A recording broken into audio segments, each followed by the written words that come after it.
Good morning.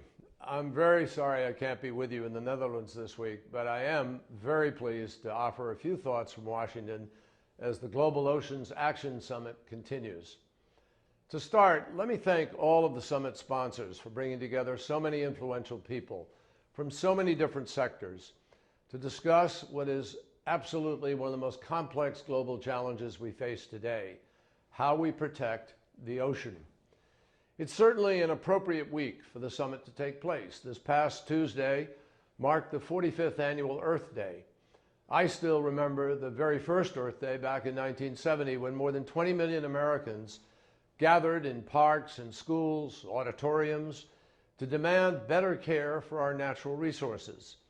I actually helped organize the efforts in my home state of Massachusetts. Well, the fact is, it's impossible to care for our Earth without caring for the ocean that covers nearly 3/4 of Earth itself. And if you look at a map, you'll see that no single country can claim the ocean as its own. It's very clearly our ocean to share, and that also means we share the responsibility to act as its steward. I know that every one of you at the summit understands this, and you know how much the ocean means to our economies, our well-being, and our entire way of life on Earth. And that's true whether you're talking about a community on the coast or one hundreds of miles from the nearest beach. But you also know the extent to which the ocean is in deep trouble.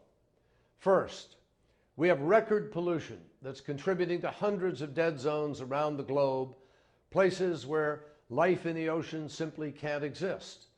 Second, yet another deeply troubling part of climate change: the ocean is absorbing enormous amounts of carbon dioxide, and that is changing the chemical makeup of the ocean and causing it to acidify and then eat away at coral reefs, shellfish, and more.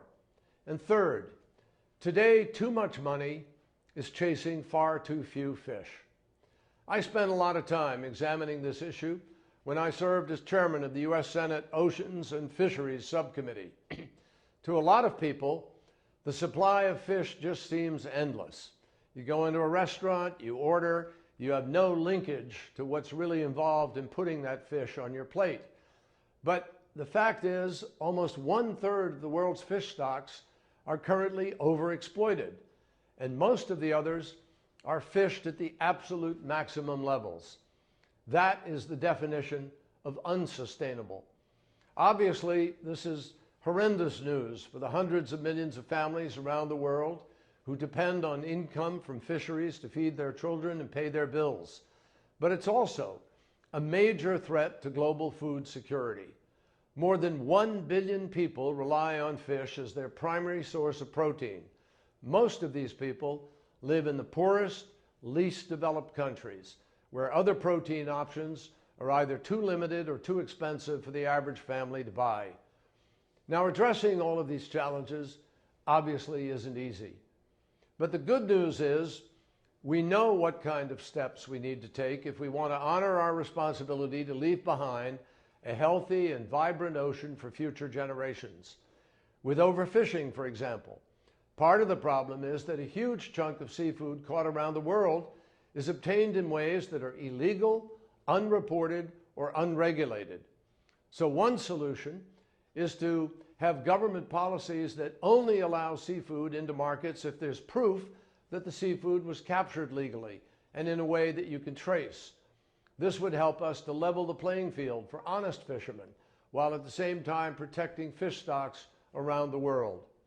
Ultimately, what we need is a new global ocean policy agenda. And the kind of clear and comprehensive agenda I'm talking about cannot be developed without the input of governments, the private sector, civil society leaders, and other stakeholders around the world. That's why I am so grateful that the Global Oceans Action Summit is taking place. And that's also why on June 16th and 17th, I'm convening a conference here at the State Department in Washington. I'm inviting international leaders from all different sectors to help build consensus around ways to better protect the ocean. And we really want as many people as possible to be involved in that effort. We're going to stream the conference online, and we will include a number of ways for folks to participate via social media. My friends, protecting the ocean isn't only an environmental issue. It's an economic issue. It's a global health issue. It's a food security issue. And above all, it's a moral responsibility. So I look forward to hearing what comes out of the Global Action Summit, and then to carrying your ideas forward here at the State Department in June. We all need to work together on this challenge. The only way we can possibly meet the challenge is for all of us to come together on a global basis and put in place policies that are sustainable. Thank you very much, and I look forward to seeing many of you here in June, hopefully.